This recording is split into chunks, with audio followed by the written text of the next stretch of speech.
Da comienzo Voz Alternativa. Es hora de analizar sin límites de líneas partidistas y sin estridencias. Ya con ustedes, la socióloga internacional Marcia Rivera. Esto es Voz Alternativa.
Vamos al aire inmediatamente.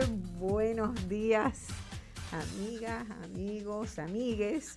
Estamos acá en el estudio y esto es una gran celebración siempre que uno puede venir al estudio porque la dinámica es distinta.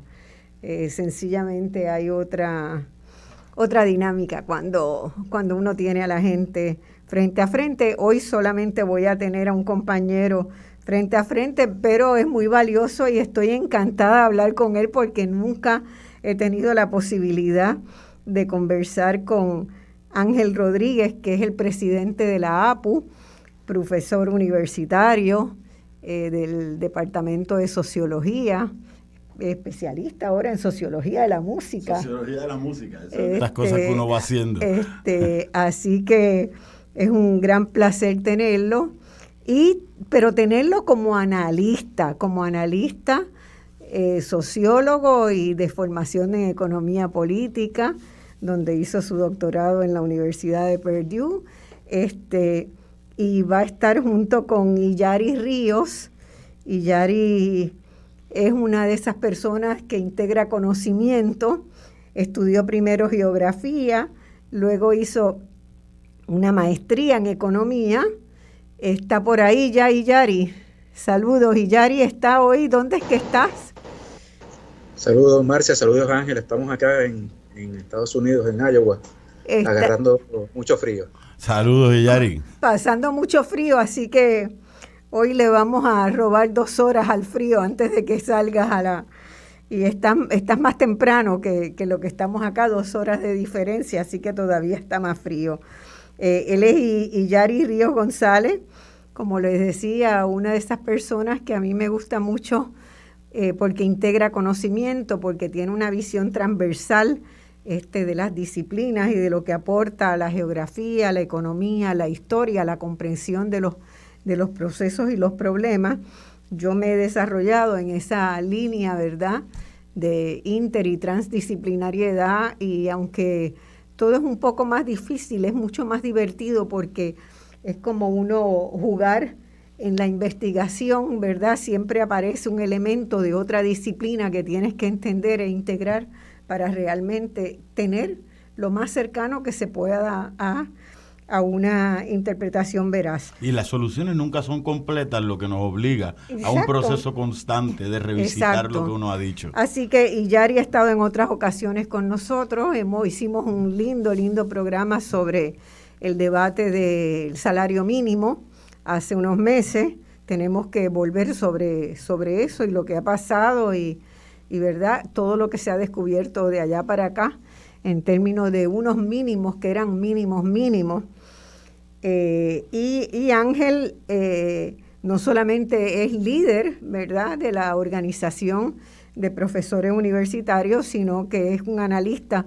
Y yo siempre, cuando lo escucho en los medios, que le dan 5 minutos para una opinión de lo que pasa, y yo le digo, ¿no saben que tienen a un sociólogo formado en economía política, con un doctorado, y nunca le dan una oportunidad de analizar? Se quiere enseñar a que yo le tire piedra y organice el próximo piquete, que tiene su validez, pero claro, no es solamente lo que uno hace, ¿verdad? Exactamente. Así que la primera hora de esta conversación va a ser entre nosotros tres, tratando de establecer, ¿verdad?, qué es lo que ha sucedido, y la pregunta que todo el mundo es ¿por qué estas protestas? ¿Por qué hay tanta protesta hoy? ¿Verdad? Y yo creo que cuando esclarezcamos el cuadro, ¿verdad?, el contexto en el que se dan estas propuestas y todo lo que ha pasado antes de que llegue la primera protesta, vamos a entender. Y este programa siempre lo que busca es comprender, entender qué es lo que sucede con nuestros mejores instrumentos. Después vamos a tener en la segunda hora, vamos a tener por teléfono a 3 importantes líderes sindicales, que son Ángel Figueroa Jaramillo, presidente de la UTIER. Vamos a tener a Diana Rosas Morales, que es la vicepresidenta de la Unión Paso SPT, y luego, finalizando ya el programa, Alberto Rivera, que es el representante de la Federación de Maestros en el oeste de Puerto Rico. Su presidenta manda excusas de que no podía estar acá. Mercedes está con una afonía tremenda, no se le escucha nada, lleva varias semanas de una agenda bastante agitada en la calle, cargada y de mucho hablar. Sí. Así que haciendo muy buen trabajo, muy buen trabajo. Así que vamos a tener el representante de la Federación en el área del oeste, y ahí con eso cerramos. Bueno, yo como siempre doy 2 líneas del contexto, ¿verdad?, de lo que me parece más importante para sentar la base, digamos, como dicen algunos de mis amigos latinoamericanos sobre todo, me dicen, tú lo que eres es una provocadora intelectual. Y yo me siento cómoda con esa designación, con esa identificación, porque realmente las discusiones no pueden seguir siendo en Puerto Rico sobre el imán que se le pegó o no se le pegó a Elizabeth Torres. Todos los programas ¿verdad? O sea, no puede ser ese el nivel de discusión en el país. Así que yo quisiera hoy con ustedes empezar viendo el proceso progresivo de precarización laboral que ha habido en Puerto Rico, ¿verdad? Esto no se dio de la noche a la mañana, no fue que un día se levantaron los maestros y dijeron, vámonos a la calle, claro, y tenemos que conseguir unos pesitos adicionales y haciendo mucho ruido, sino que en Puerto Rico ya desde los 90 se empieza un proceso que cambia, que marca una ruptura en cómo, ¿verdad?, en la relación que existe entre la retribución de los trabajadores y trabajadoras y lo que es la economía del país. La inflación siguió creciendo modestamente porque tuvimos muchos años de estancamiento, ¿verdad? No tuvimos picos de inflación demasiado altos hasta que llegó el huracán María, que ahí la inflación empezó a crecer dramáticamente. Pero establezcamos que desde 1993, que empiezan las primeras políticas claramente de corte neoliberal, de privatizaciones, de reducción de salario, de poco a poco la economía de Puerto Rico ir generando más riqueza para un sector y más pobreza para otro sector, pues han pasado ya prácticamente 3 décadas, ¿verdad? 2 décadas completas. Y eso, no, 3 décadas. 3 décadas. A mí no me gusta plantear 3 décadas porque ya yo era universitario y me hace sentir muy mal, pero son 3 décadas. Son 3 décadas, yo tampoco las quiero reconocer, pero bueno, han pasado. Esas 3 décadas, cada vez los trabajadores en relación a los gastos que tienen, a sus necesidades de vida, tienen un poquito menos, cada año tienen un poquito menos y hacen sus ajustes y han hecho muchos ajustes hasta que un día se dan cuenta de que no pueden pagar las cuentas, ¿verdad? Y eso es lo que ha pasado ahora. Y ese día que nadie hace nada, que se ve que el gobierno no toma medidas, no reconoce la importancia del asunto, pues deciden tomar la calle, ¿verdad? Y eso pasó con muchos sectores y también eso vino acompañado además de los recortes salariales, el retiro temprano, el trabajo a medio tiempo, sin beneficios materiales, los trabajos por propina se instalan en este periodo, donde no se le paga, el salario que se le paga es casi simbólico. Sí, es nominal. Es simbólico. Y se eliminan derechos laborales, ¿verdad? Se creía o se ha creído, la premisa de la economía neoliberal es que con esa estrategia se dinamizaría la economía, se generaría crecimiento y más bienestar para todo el país. Todos sabemos que eso no sucedió ni va a suceder. Así que yo quisiera, si quieres, empieza, amigo, que estás en la distancia. En la distancia y que has trabajado mucho el tema de la evolución, ¿verdad?, del salario mínimo y la precarización general. Aquí lo que me interesa es que la gente entienda el concepto de cada día ser un poquito más precario, cada día ser un poquito más vulnerable. ¿Cómo ha sucedido eso y por qué hoy llegamos al extremo de que la gente tenga que tomar la calle para hacer sentir su voz? Sí, Marcia, y gracias por la invitación y un saludo a Ángel allá en los estudios y a toda la radio audiencia de Radio Isla. Nos tienes envidia, lo sé todo, Yari, que no puedes estar en el estudio. No vuelvo a quejar del calor en Puerto Rico. Entonces, bueno, Marcia, tú tienes razón, este proceso que hemos estado observando con estas políticas sociales, con estas políticas económicas que se han estado adoptando en el país desde hace ya varias décadas, pues realmente sus inicios se marcan en la década de los 60, década de los 70, ¿verdad? En el caso de Puerto Rico, pues quizás el primer informe que empieza a hablar sobre lo que hoy conocemos como las políticas de austeridad es lo que se conoció como el informe Tobin, un informe que fue comisionado por el entonces gobernador Rafael Hernández Colón, precisamente para buscar medidas, ¿verdad?, o políticas que pudieran atajar la crisis económica y la crisis fiscal que vivía el gobierno de Puerto Rico, producto pues de una crisis que se observó a principios de la década del 70. Sin embargo, cuando se empieza, digamos, a implementar con mayor propensidad esas políticas, me parece también que fue en la década del 90, aunque ya en la década de los 80 se veía algunas medidas en esa dirección, principalmente con el gobierno de Pedro Rosselló González.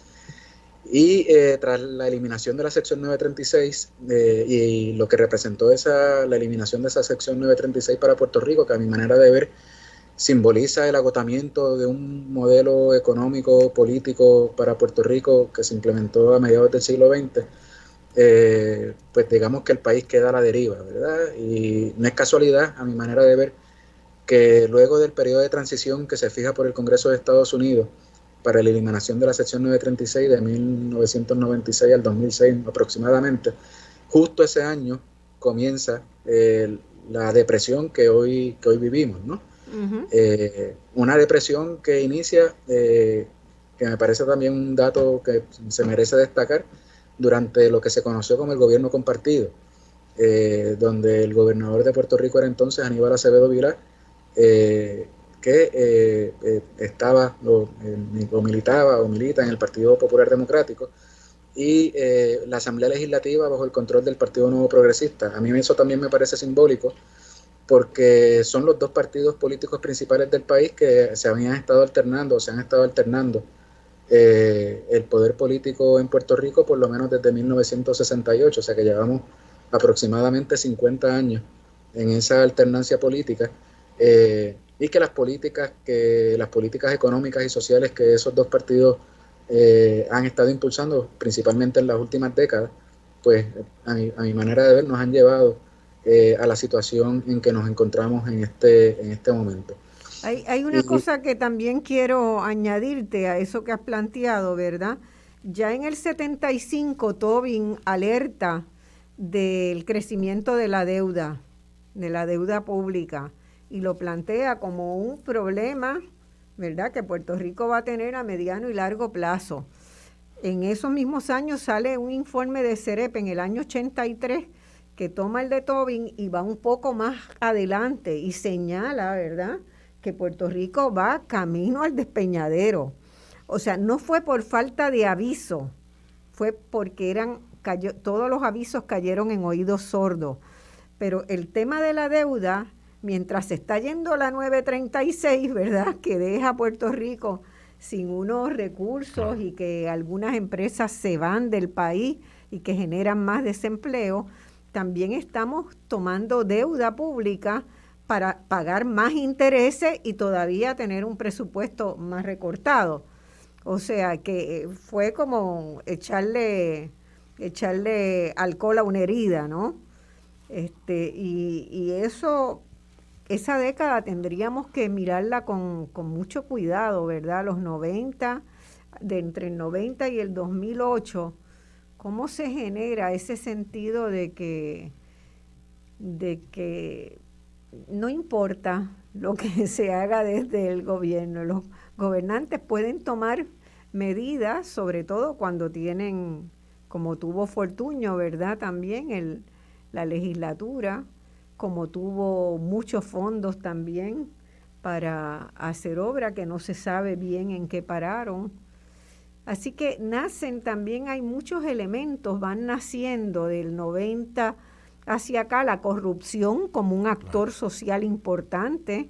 Hay que recordar a Víctor Fajardo, lo que se gastó para incorporar nueva tecnología en el sistema educativo y se perdió.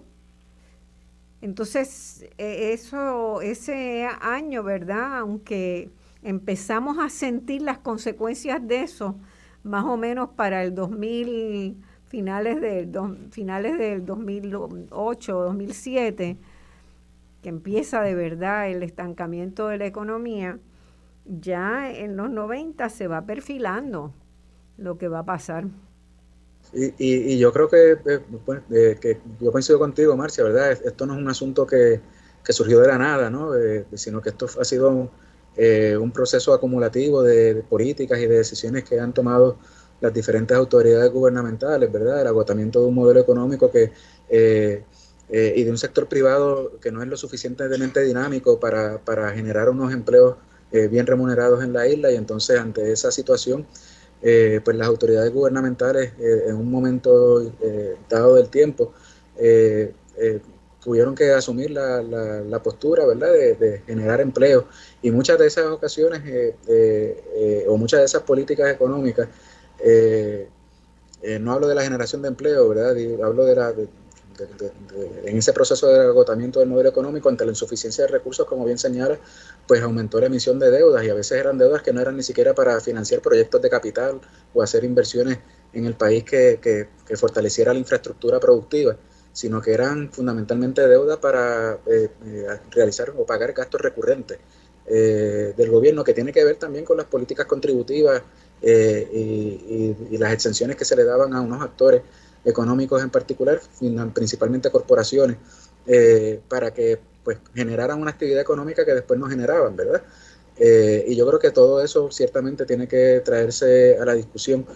Y cuando, digamos, revienta la crisis en el 2006, pues que es una crisis que yo creo que es importante señalar que además de la crisis económica, pues está presente la crisis fiscal, y eso hay que establecer una distinción, ¿verdad? Cuando hablamos de crisis económica nos referimos principalmente a la cantidad de bienes y servicios que se producen en una economía en un momento dado en particular, ¿verdad?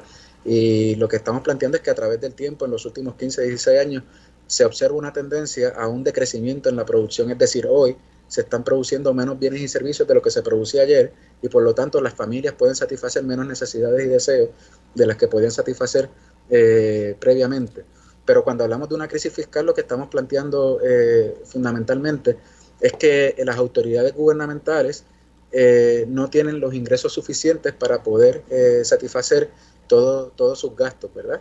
Y desde esa perspectiva, en Puerto Rico actualmente tenemos esa doble crisis, pero lo que quiero señalar es que no tienen que estar vinculadas, ¿verdad? Por ejemplo, pueden haber un país donde hay una crisis económica, pero que no esté presente la crisis fiscal. Exacto. En el caso de Puerto Rico están presentes esos dos elementos. Y además otras. Exacto. Como la corrupción, además otras como el maltrato al entorno natural, ¿verdad? El mal uso de los recursos naturales, además la crisis de gobernabilidad que hay en el país desde hace mucho tiempo. Así que son dos crisis fuertes que tienen muchos satélites de crisis relacionada. Ángel. Mira, a mí me gusta mucho lo que mencionaba ahí Yari, ¿verdad? Porque yo le voy a añadir que en muchas ocasiones tenemos una perspectiva, tenemos un insularismo muy fuerte en Puerto Rico y se nos olvida mirar más allá de nuestras costas y pensamos que la situación de Puerto Rico es exclusiva y particular. No es el caso de Yari, dicho sea de paso, ¿verdad? Sí. Sino estoy siguiendo lo que dice el compañero Yari. Y este proceso de la reestructuración de un régimen de acumulación que se va a dar a mediados del siglo XX, que comienza un poco antes en los Estados Unidos y que se da en Europa también, que entra en una crisis ya para los años 70. Yo siempre digo que lo que pasa en la metrópoli como un catarro en Puerto Rico es una pulmonía. Se atrasa un proceso de llegar a esa crisis, pero llega ya a mediados, en esos años 90, como tú mencionabas. Pero no solamente se da en Puerto Rico, esto es una situación que se va a dar en distintos espacios, tanto en Latinoamérica como en Europa, pero que tiene unas repercusiones particulares. Y es importante poder entender el marco más amplio de cómo un sistema económico que se convierte en hegemónico, pero no único, hegemónico a nivel mundial, tiene unas repercusiones con respecto a lo que pasa en Puerto Rico. Cómo a partir de esos años 90, con más fuerza, el Estado va perdiendo importancia en términos de lo que quiere el capital, de incidir en lo que hace el capital, como pasaba con las políticas del nuevo trato, pero quiere mantener una importancia para unos espacios específicos, ¿verdad? Todo el mundo, todos los capitalistas, todos los empresarios quieren la no intervención del Estado hasta que pueden controlar que no entre otro empresario. Entonces, se le va eliminando la capacidad de incidir sobre los servicios esenciales y sobre las necesidades al Estado, que entonces supeditándolo a la privatización y al capital privado, pero al mismo tiempo queremos mantener al Estado para cumplir con unos espacios que para los sectores sociales particulares no son de tanta importancia, los asuntos como la represión, es decir, los espacios de seguridad, la facilitación de la intervención privada para vender lo que son bienes públicos a la empresa privada. Para eso hace falta un espacio del Estado, pero aquella regulación social, aquel espacio de un nuevo contrato social que se crea a mediados del siglo XX, en donde el Estado incidía directamente en la vida a través de ese estado de benefacción, que podemos tener otras críticas y otros problemas con eso, también se va eliminando. En Puerto Rico, en la medida en que se convierte, como decía Jaime Benson, que yo tengo unas diferencias con lo que decía Jaime Benson, pero esta parte a mí me gustaba, un régimen de acumulación como una armadura regional del régimen de acumulación norteamericano, que a su vez no desarrolla elementos económicos en Puerto Rico, un desarrollo económico. Uno puede buscar el nivel de desempleo en el 1950, el nivel de desempleo en el 2022, y la diferencia no es tanta entre uno y otro. Pues entonces, en la medida que se va eliminando ese estado de benefacción, ese estado benefactor, las crisis sociales que surgen a partir de eso se magnifican. Claro. Pueden surgir en Estados Unidos, pueden surgir en Alemania, pueden surgir en otros espacios que han pasado por procesos similares, pero en Puerto Rico se magnifican, y entonces el Estado se va convirtiendo en el espacio de apropiación de unos sectores para enriquecimiento personal y favorecimiento de unos intereses. No hay que olvidar que los organismos financieros internacionales a mediados de los 80 gestaron lo que se conoció como el Consenso de Washington, claro, ¿verdad?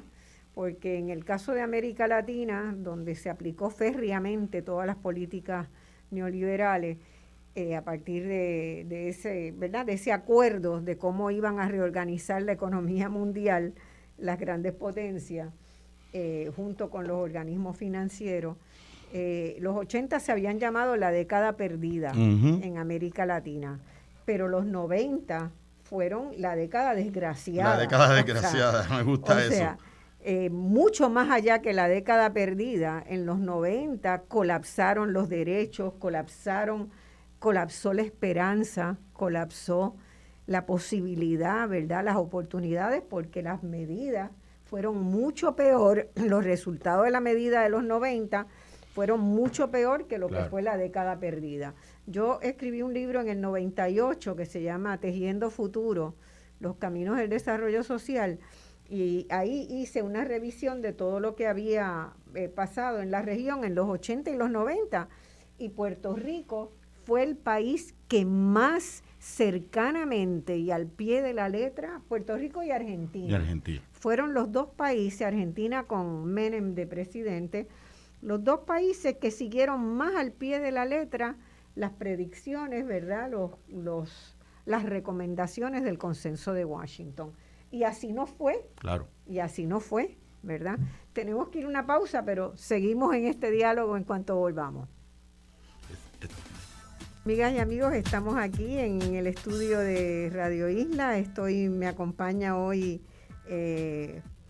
Ángel Rodríguez, que es el presidente de la Asociación Puertorriqueña de Profesores Universitarios, de la APU, pero es además sociólogo y economista político. Y tenemos también por internet, por Skype, tenemos al doctor Illari Ríos González, que es geógrafo, economista, historiador también. Y estamos hablando de cómo se fue construyendo esta precariedad en que viven los que trabajan en Puerto Rico hoy, ¿verdad? No estamos todavía ni siquiera hablando de los desempleados, estamos hablando de los que trabajan, la gente que trabaja 8 horas, que sale, hace una función y gana un salario que no le da para vivir.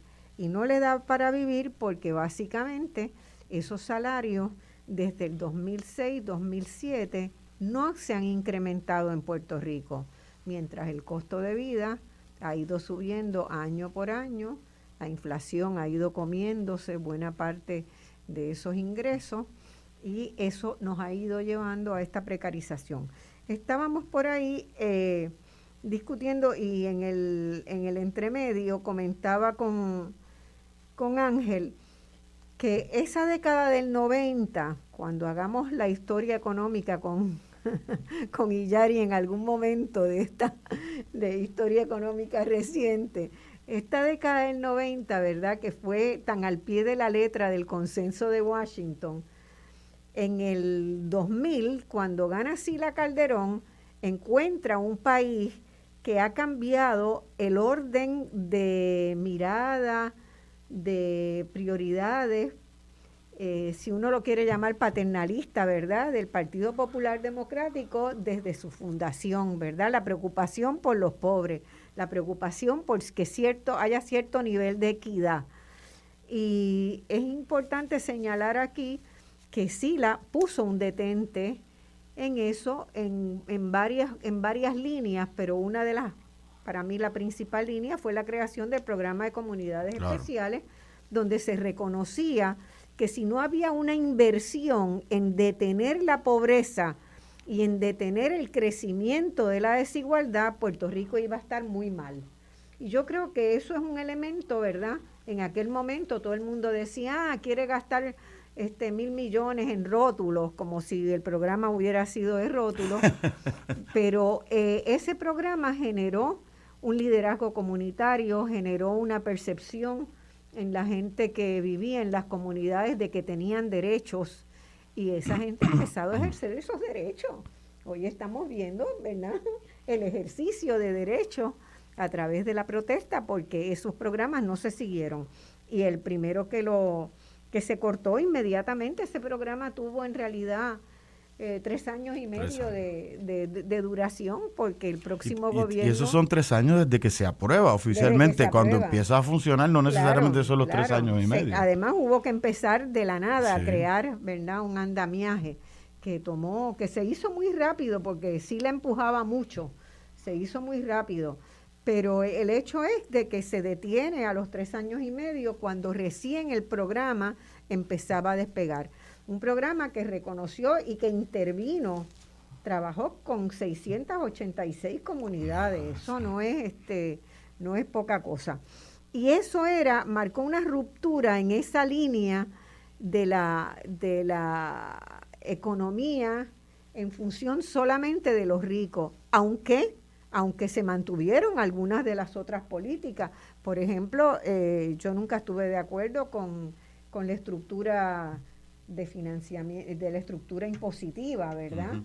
Porque en ese momento, pues eso no se tocó, no se aprovechó la oportunidad tampoco para generar ahí una ley universitaria que le permitiera a la universidad tener un papel más activo en esa lucha contra la pobreza. Sí, hubo una ausencia de integración de la universidad. Hubo compañeros y compañeras universitarios muy importantes. Linda Colón, por ejemplo, participó de manera muy directa. Sin embargo, no hubo una integración estructural sistemática de la universidad en ese proceso. Así que, bueno, siempre están sus contradicciones. Claro. E inmediatamente ya Fortuño vuelve a la línea de Pedro Rosselló. Despide. Magnificada, la línea de Pedro Rosselló magnificada, a mí me parece, y perdóname que te interrumpa, Marcia, hablábamos también en la pausa de cómo ese gobierno de Pedro Rosselló coge las instrucciones de los modelos económicos que se quieren experimentar y lo lleva en Puerto Rico al dedillo. El mejor ejemplo a mí me parece que es el sistema de salud. La administración Clinton, dirigida en una parte por Hillary Clinton, que estaba encargada en ese momento del asunto de salud, comenzaba a discutirse la posibilidad de un plan médico en Estados Unidos que fuera universal, y ese experimento lo traen a Puerto Rico con la contradicción que en Puerto Rico tenía un sistema de salud público que se privatiza para entonces poder tener un sistema de salud universal, ¿verdad? Es llevar las directrices de lo que se está practicando tan al dedillo que es aún contradictorio decir, bueno, si en el caso de Puerto Rico el experimento de un plan de seguro universal no viene al caso porque tienen un sistema de salud público, y así lo llevan. Eso tiene una pausa, como tú mencionas en el caso de Sila Calderón, pero es una pausa también que a mí me parece, por un lado, pausando, por otro lado, muy ligado a los asuntos políticos inmediatos, más claro, que de proyecto económico que hay.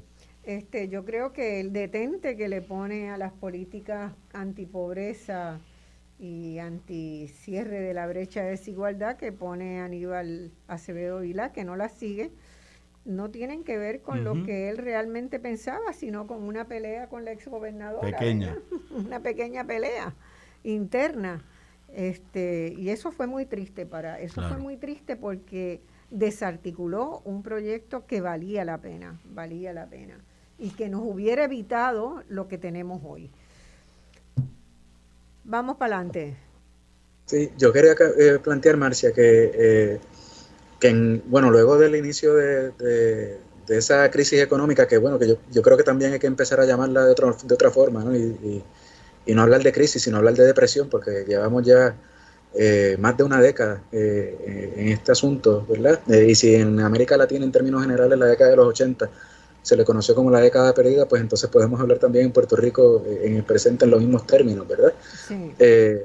Y cuando ya se manifiesta esa depresión con esa crisis fiscal, se comienzan a ejecutar con mayor frecuencia lo que hoy conocemos como las políticas de austeridad, ¿verdad? Que le llamamos políticas de austeridad porque van dirigidos, a menoscabar los recursos que tiene el gobierno, van dirigidos a menoscabar las condiciones de trabajo de las personas, de las familias, tanto en el sector público como en el sector privado. Y en el caso concreto de Puerto Rico podemos ver esas políticas de austeridad ejecutadas, por ejemplo, a través del despido de empleados públicos, como fue la Ley 7 en el 2009 bajo el gobierno de Luis Fortuño. Pero también fueron como 30,000. Sí.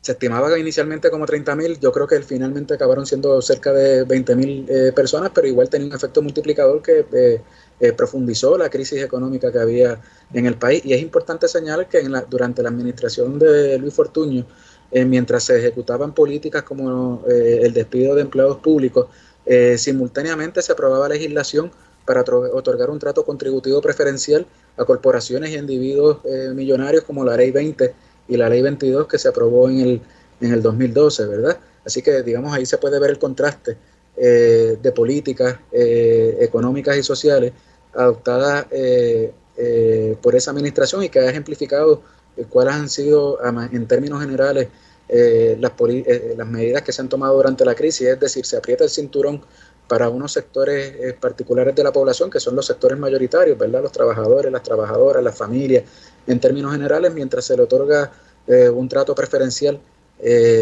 a una minoría de la población, que son los propietarios y los dueños de capital. Tan es así que, por ejemplo, el Departamento de Hacienda ha publicado ya para 2 años un informe que le llama el informe del gasto tributario, que lo que hace ese informe fundamentalmente es cuantificar cuántos ingresos ha dejado de vengar el gobierno de Puerto Rico por otorgar tratos contributivos a individuos y corporaciones a través de diferentes legislación, como por ejemplo la Ley de Incentivos Industriales, la Ley 20, la Ley 22, y el estimado que hace el Departamento de Hacienda, ¿verdad?, en un informe oficial, es que en esos 2 años por separados, en el 2017 y 2018, el gobierno de Puerto Rico dejó de recaudar $20,000 millones cada uno de esos años. ¿20,000 millones? 20,000 millones. 20,000 millones de dólares dejó de recaudar el gobierno de Puerto Rico en cada uno de esos años, en el 2017 y en el 2018, en esas políticas contributivas preferenciales, en ese trato preferencial que se le otorga a ese sector minoritario de la población, ¿verdad? Bajo la premisa... Escuchen bien esos números, 20,000 millones. Fíjense todo el lío que le hicieron a Sila Calderón por los 1,000 millones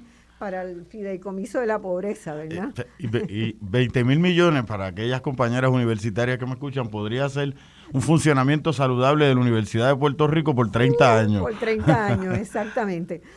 Además, fíjense, eso en un momento donde en comunidades se había hecho un estudio que mostraba que había en las 686 comunidades que se habían estudiado y donde se trabajaba, que había una enorme cantidad estimada, censada, en cerca de 6,000 pequeños negocios. Esos negocios de chiripero, de gente que quiere buscarse la vida y que montaban su taller de reparación de gomas de bicicleta o de las señoras hacer lacitos para las graduaciones. Claro. Y vestidos. Y de manera diversificada, ¿verdad? Un proceso de diversificación de la economía. Y fíjense, 6,000 pequeñas nuevas empresas se hubieran beneficiado extraordinariamente de que hubiera un programa dirigido a formalizarlas, a darles apoyo técnico, y hoy tendríamos 6,000 nuevas empresas. Mientras tanto, pues eso nunca sucedió, ¿verdad? Se daban los subsidios a las empresas foráneas que no lo necesitaban. Y mientras tanto, los que estaban generando y sosteniendo al país en la base no tenían un solo programa a dónde ir. Y si querían formalizarse, le cobraban el agua, la luz y todos los servicios a precios comerciales, al mismo precio que pagaba una farmacéutica. o si se le otorgaban eso, o en los programas que existían, digamos, para esas pequeñas y medianas empresas, no se le asignaba la misma cantidad de recursos que se le asignaba a los programas dirigidos para las grandes corporaciones, ¿verdad? Y esos decretos contributivos que se otorgaban, Ángel y Marcia, se otorgaban bajo la premisa de que esas empresas iban a generar empleo, iban a generar actividad productiva, claro, que eran necesarios para salir de la crisis, y se probó que pues eso en efecto no ocurrió. Y Ángel ponía los 20 mil millones en perspectiva con respecto a la Universidad de Puerto Rico, que yo creo que es importante señalarlo, ¿verdad? Pero también debemos señalar que 20 mil millones de dólares es el doble del presupuesto general del país aproximadamente, ¿verdad? Que son 10 mil millones de dólares, o ha sido 10 mil millones de dólares en los últimos años.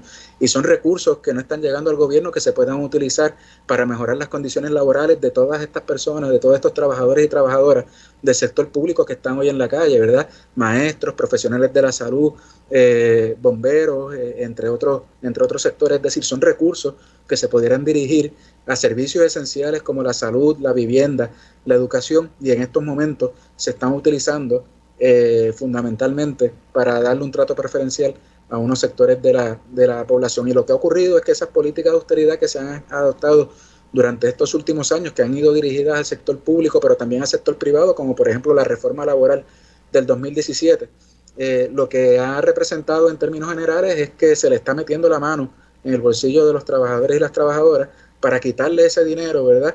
Y trasladarlo a otros sectores de la población que no tienen las mismas necesidades, ¿verdad? Que tienen estas familias. Y el resultado ha sido que pues ahora una persona que tenga que sostener digamos, un menor de edad o una familia, teniendo un trabajo, eso no garantiza necesariamente que supere el umbral de la pobreza. Es decir, que en Puerto Rico estamos viendo personas que trabajan a tiempo completo, trabajan todo el año y viven bajo los niveles de la pobreza. Eso es bien importante. El fenómeno del pluriempleo, ¿verdad? Vamos a detenernos ahí. Vamos a detenernos ahí. Y haz un comentario, te pido un comentario. Sí, mira. Porque ¿cómo es posible que la gente trabajando 8 horas en un empleo formal, no chiripeando, ¿verdad? En un empleo formal no pueda superar el nivel de pobreza? Mira, primero que todo yo quería mencionar, o antes que todo, que a mí me parece bien interesante que como se dirige el país en Puerto Rico, los espacios, los sectores dirigentes en el país, que defienden un sistema económico de empresa privada capitalista, me parece que ni para capitalistas sirven, porque cuando usted tiene aún esos 20 mil millones de dólares, si a usted se le ocurre pagar la deuda, que me parecería un disparate, pero hasta para pagar deuda podrían tener los 20 mil millones de dólares, no solamente para los asuntos que pensamos acá entre nosotras que pueden ser de importancia, pero incluso para ese esquema tan aberrado, que me parece a mí aberrado, de utilizar el dinero para pagar la deuda, ni siquiera para eso los pueden utilizar porque no los recaudan. ¿Qué pasa? A mí me parece que cuando vemos este nivel de precarización que se magnifica o se ejemplifica, se pone aún más en relieve en la medida que el Estado, que ese Estado benefactor se va eliminando, se va rompiendo, se le van quitando espacios en función de la privatización, pues ni siquiera hay un ejercicio de absorber de alguna manera ese nivel de precarización. Y entonces, en la medida en que los salarios no aumentan, en la medida no solamente que no aumentan, sino que en términos prácticos de poder adquisitivo se disminuyen esos salarios, porque el costo de vida y la inflación continúan en aumento, y $1,000 en el 1970, cuando mi mamá era maestra, en 1972, que no llegaba a $1,000, pero a modo de ejemplo, $1,000 no es lo mismo $1,000 en el 2022. Claro. No, en términos absolutos son los mismos $1,000. Así que no aumentan estos salarios, no solamente en la empresa pública, en la empresa privada está pasando lo mismo. Hay un ejercicio de cómo en Puerto Rico el sector privado es un reflejo en muchas ocasiones de lo que está pasando en el sistema público. Y malas condiciones de trabajo en un espacio implican malas condiciones de trabajo. En las universidades lo podemos ver de manera muy clara. Cuando la Universidad de Puerto Rico entra en crisis, las condiciones de trabajo se empeoran para profesores, para empleados no docentes. Las universidades privadas son peor aún. Entonces, ese proceso de precarización se continúa o se magnifica en la medida en que ni siquiera hay un ejercicio colectivo político de parte del Estado de intentar subsanar en un momento dado. Ese Estado en Puerto Rico desde mediados del siglo XX no necesariamente fue creando tantos desarrollos económicos en el país, que es parte del problema que tenemos, pero subsanaba de alguna manera ese ejercicio o esa pobreza que se mantenía en la isla. Cuando cambiamos este contrato social, esa forma de organizarnos que tenemos, si viene abajo esa posibilidad de subsanar la pobreza, entonces lo que tenemos es crudamente cómo aumentan las desigualdades. No solamente la pobreza, a mí siempre me gusta hablar de ambas cosas, no solamente el nivel de pobreza, el nivel de desigualdad. El nivel de desigualdad, Puerto Rico se había colocado en el tercer lugar del mundo en términos de desigualdad. Eso es una vergüenza total. Y eso incide en todos los espacios. Yo sé que tú en un momento dado estabas trabajando unas investigaciones sobre pobreza y participación electoral. Sí. Desigualdad y participación electoral, sí. Pobreza. Y cómo eso incide, no solamente en la inmediatez de lo que vivo cada día, sino en todo el proceso estructural, político, claro, económico que se va a dar en el país. Sí, eso es un elemento realmente que tenemos que considerar. Puerto Rico, cuando usted mira los datos de, ¿verdad?, esos padres que no pueden sobrevivir ni siquiera trabajando, más los padres y madres desempleadas, llevan a que Puerto Rico haya municipios aquí en el centro de la isla, en el área de la montaña, que tienen hasta 78% de niños bajo niveles de pobreza. Esos niños tienen su futuro impedido, uh-huh, su futuro bien limitado, porque en la edad temprana la pobreza, la desigualdad, la adversidad en sus condiciones de vida, claro, tiene efectos dramáticos sobre la salud y sobre la formación cerebral. Entonces, nosotros estamos comprando problemas a futuro permanentemente por no tomar una decisión colectiva de que la pobreza y la desigualdad tienen que estar en el centro del plan de desarrollo del país. Y eso sigue estando totalmente ausente. Aquí, por ejemplo, hay un nivel de evasión contributiva en los sectores profesionales que es impresionante, ¿verdad? Nada más basta con ir a ver las lanchas que están, sí, en las marinas de Fajardo y de Naguabo. Y el dueño de la lancha probablemente paga impuestos por $40,000 al año de salario o de ingreso. Entonces, no es posible que haya un número tan bajo de planillas en Puerto Rico que reportan ingresos de sobre $100,000. Es una cantidad ínfima de la gente que reporta ingresos sobre $100,000. ¿Cómo se explica eso con todas las lanchas? Y la inmensa mayoría de esos informes de más de $100,000 son de personas asalariadas. Y son de personas asalariadas. Pero buena parte de la clase profesional en todos los ámbitos paga mucho menos impuestos de lo que deben pagar. Quería señalar, Marcia, dos cosas. Que si bien hemos hablado de la intensificación, o sea, de las políticas de austeridad durante este periodo de crisis, yo creo también que con la llegada con la aprobación de la ley promesa y la creación de la Junta de Control Fiscal, se ha intensificado esas políticas, ¿verdad? Había un sociólogo italiano, Mauricio Lazzarato, que señalaba que la deuda era un mecanismo de sujeción política y de sujeción económica que se utilizaba por parte de organizaciones como ustedes señalaron, ¿verdad? El Banco Mundial, el Fondo Monetario Internacional, para imponer políticas o ajustes estructurales, como le llaman, ¿verdad? Pues esa función en Puerto Rico la ha venido a cumplir fundamentalmente la Junta de Control Fiscal, es decir, la Junta de Control Fiscal para Puerto Rico es el equivalente a lo que era el Fondo Monetario Internacional, digamos, para Argentina. Y en ese sentido, yo creo que los datos demuestran que para nosotros poder superar esta crisis en que nos encontramos en este momento, se deben revertir esas políticas que se están ejecutando, ¿verdad? Y debemos entonces elaborar políticas dirigidas a fortalecer principalmente, a mi manera de ver, dos áreas. Uno es el área de la educación, es decir, en lugar de cerrar escuelas, pues hacer la educación más accesible a la ciudadanía y a los niños y niñas en términos generales, ¿verdad? Y a nivel digamos, de la educación primaria y secundaria, pero también a nivel de la educación universitaria. Y el otro área que yo creo que debe fortalecerse es el área del trabajo, y es elaborar políticas para que se restituyan los derechos laborales y se amplíen esos derechos laborales y se mejoren las condiciones de trabajo. Y ahora lo que estamos viendo fundamentalmente en Puerto Rico, con las manifestaciones que están ocurriendo, es la contraposición de intereses de dos grupos diferentes, ¿verdad? Los trabajadores y las trabajadoras que están exigiendo mejores condiciones laborales, mientras que otros sectores de la población, fundamentalmente propietarios, ¿verdad?, están planteando que esos aumentos, por ejemplo, a los meseros y las meseras, a los trabajadores por propina, no se deben realizar. ¿Y por qué señalo que el trabajo es fundamental? Porque si hay niños viviendo bajo el nivel de pobreza, esas condiciones de vida de esos niños se deben principalmente a que las personas que están encargados de ellos, a que sus familias no tienen un trabajo con una remuneración adecuada para poder satisfacer esas necesidades, no tienen acceso a oportunidades educativas y no tienen acceso a otras experiencias que son importantes para salir de la pobreza y poder vivir dignamente.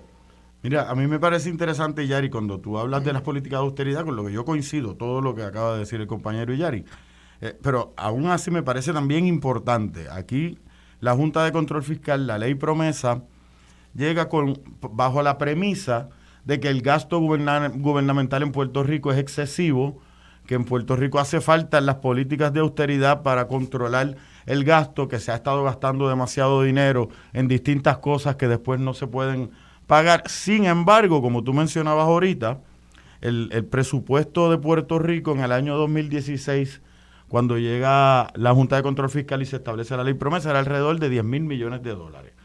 En el 2022 es alrededor de $10,000 millones. Lo que quiere decir que no hay tal ahorro en el gasto público, que las políticas de austeridad son una manera no de reducir el gasto público, sino de reducir el gasto público en servicios a la ciudadanía, en servicios a la población, particularmente esos sectores más precarizados, que son los que requieren una mayor cantidad de servicios. Y eso me parece bien importante.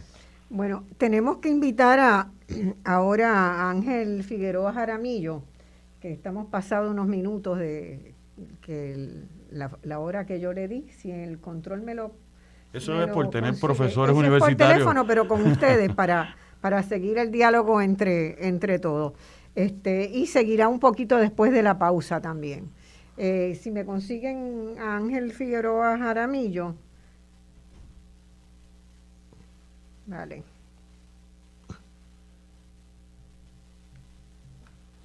Entonces, yo lo que quiero es que tengamos claro que en la mayoría de los países que les va bien, ¿verdad?, los niveles salariales se van ajustando anualmente, progresivamente, y eso se hace en relación a los niveles de inflación.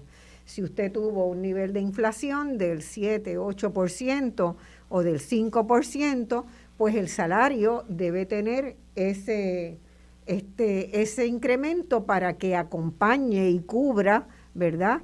Pero como nosotros dejamos pasar tanto tiempo sin hacer un ajuste, cuando viene el ajuste nos ponemos las manos en la cabeza y estamos todos locos. El gobierno porque no tiene con qué pagar y la gente porque no tiene con qué vivir. Vamos a Ángel Figueroa. Ángel, ¿cómo estás? Saludos. Saludos, Marcia. Buenos días a ti, buenos días a todos los radioescuchas. Saludos, compañero Jaramillo. Saludos, Ángel. Saludos, Tocayo. Tocayo. Ángel, hemos estado en unas semanas tremendas. Hoy en el programa hemos tratado de mostrar, ¿verdad?, cómo hemos ido cocinando un problema como si fuera en una olla de presión que hemos metido a toda la clase trabajadora, ¿verdad? Y esa olla pues estuvo en ebullición por muchos años haciendo reclamos puntuales de que mire, hay que corregir esto, nadie escuchó y de momento la olla de presión explotó. Y nosotros estamos frente a una situación donde muchas ollas de presión en distintos sectores han explotado. En el caso de la UTIER, además, ustedes tienen otro problema, además de las consideraciones salariales, ¿verdad?, que tienen que ver con las discusiones y las negociaciones que hay con la planta de generación y con Luma, con el contrato de Luma. ¿Nos pones al día? ¿En qué estamos? Mira, sí, Marcia, yo creo que el tema es un tema sumamente importante. Yo pienso que esa olla de presión estuvo ahí latente, como bien señala, pero como Puerto Rico tiene una cultura, estamos en crisis, estamos en quiebra, hay benditos, no podemos reclamar porque hay crisis. Y eso nos estuvieron vendiendo. pero ¿cómo tú te atreves a pedir dinero si estamos en crisis? Pero no estaban dando cuenta que la crisis la estábamos pagando nosotros mismos. Claro.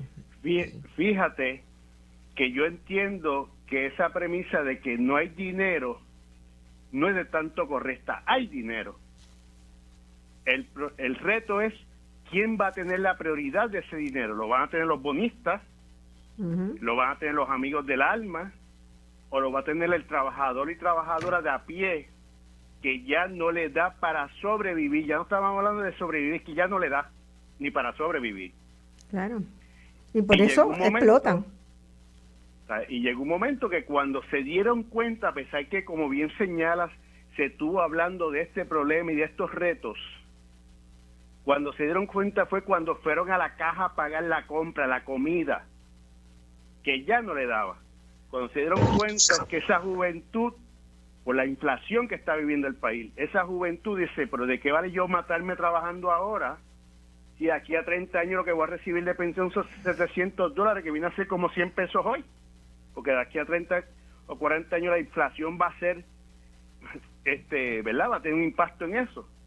Toda esa acumulación de servicios esenciales, como es el caso de energía, viendo la factura que a partir del contrato de Luma sigue aumentando dramáticamente, ya la gente, sé decir que había un exgobernador, decían, la gente tiene que escoger si comer o pagar la luz, ya no tienen ni que escoger porque no tienen ni para las dos cosas, ni para pagar la luz ni para comer. El caso nuestro es un reto mayor, ¿verdad? Tenemos el mismo reto, pero la situación de retiro digno es un elemento importante para nosotros como trabajadores y trabajadoras. Mira, vamos a ir a una pausa, Ángel, unos segundos, y nos quedamos con el tema de retiro digno para volver contigo. Ok. Vale.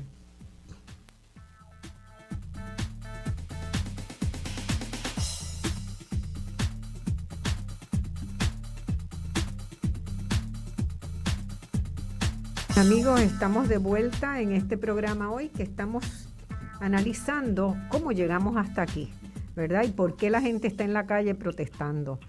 En este panel, por lo menos, estamos de acuerdo con que esto ha ido en escalada, ha ido una precarización constante de la gente. Es como si la gente ya estuviera en una olla de presión y que no puede más porque los salarios no se han ajustado. Por lo menos desde que entramos en estancamiento económico, estamos hablando de los años 2006, 2007, donde no ha habido en casi ningún sector, ha habido incrementos salariales y mientras tanto el costo de vida ha ido aumentando y particularmente después del huracán María, ¿verdad? Se ha habido disparada la inflación. Y estamos con Ángel Jaramillo, que está en el teléfono y estábamos conversando con él particularmente cómo se han afectado, ¿verdad?, los retos que tiene la UTIER para esta situación, y el tema que quedó sobre la mesa antes de irnos a la pausa fue el retiro digno, ¿verdad? Hay un problema serio de retiro entre los trabajadores de la UTIER. Ángel, adelante. Y Marcia, para terminar el tema anterior también, yo creo que a nosotros los sindicatos y a las entidades sociales, organizaciones, tenemos que también hacer una reflexión de este proceso, porque si no es menos cierto que hemos sido activos en la denuncia, la realidad también es que en cierta manera el país también nos ha vuelto a pasarnos por encima en su reclamo porque no hemos oído en el momento que lo necesitaban. Entonces pero ese es otro análisis, ¿verdad? Pues te has notado, la gente está en la calle muchas veces por su cuenta, diferentes sectores autoconvocados, ¿verdad?, por líderes de esos sectores. Pero eso es un tema que hay que hacer más adelante. Sí. En el retiro nuestro, tenemos un gran reto en este preciso momento. Nuestro retiro es un retiro que la Junta de Control Fiscal lo está llevando a la insolvencia, literalmente. ¿Por cómo y por qué? ¿Cómo? No autorizando las aportaciones del patrono que el actuario ordena que ordena que hay que realizar, y no podemos olvidar que los radioescuchas que tienen que estar pensando, pero si usted está en quiebra, la situación es que el acuerdo con los bonistas del 74, el famoso Trust Agreement, establece que tú primero cubres tus gastos operacionales, después pagas la aportación al sistema de retiro y por último, si hay dinero, cobran los bonistas.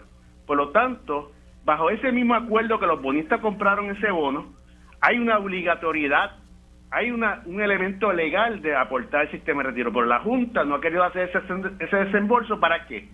Para crear la insolvencia, porque desde el punto de vista ideológico de la Junta, aquí nadie tiene que tener un retiro seguro, nadie puede tener un retiro con beneficios definidos.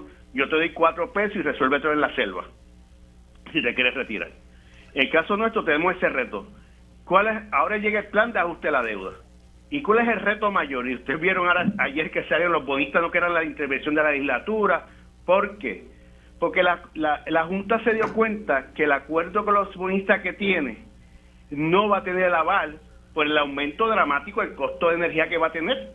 Pues la Junta dijo, pues yo no necesito la legislatura, yo voy con el mismo bono, no lo voy a asegurar, me voy con un bono no asegurado, al no estar no asegurado como está en efecto hoy mismo, o sea, no estamos hablando nada distinto, como está hoy, pues yo voy a pagar más a los bonistas, pero a su vez, como no hay legislación que me limite lo que yo voy a hacer, yo le voy a bajar las pensiones a los jubilados de la Autoridad de Energía Eléctrica en 8.5%, como lo establece el plan fiscal.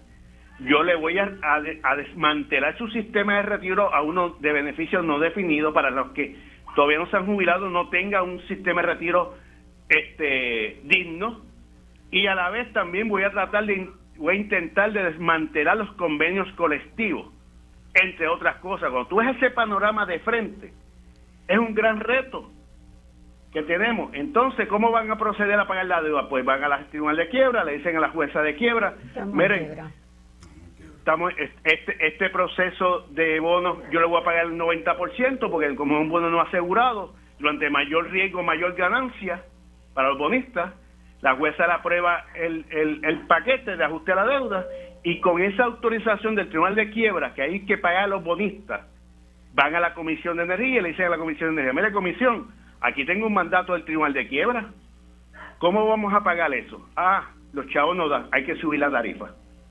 Y los políticos, por un lado se liberan, se creen que se liberan, pero por otro lado el país termina y los trabajadores terminamos en una situación, una disyuntiva totalmente desastrosa. Y ese es el reto que tenemos ahora. Reto que vamos a enfrentar y estamos enfrentando. No crea que estamos de los brazos cruzados, ¿verdad? Pero es importante que el país vea esta situación de cómo una Junta de Control Fiscal, como un modelo económico, lo único que ha querido es exprimir y generar ganancia a costa de la llamada crisis que existe en el país. A mí me parece bien interesante, yo coincido con lo que dice el compañero Jaramillo, que la ley promesa, la crisis, la deuda en Puerto Rico ha sido una gran justificación ideológica para establecer unas políticas que se veían venir como quiera, que se han estado dando alrededor del mundo de manera acelerada.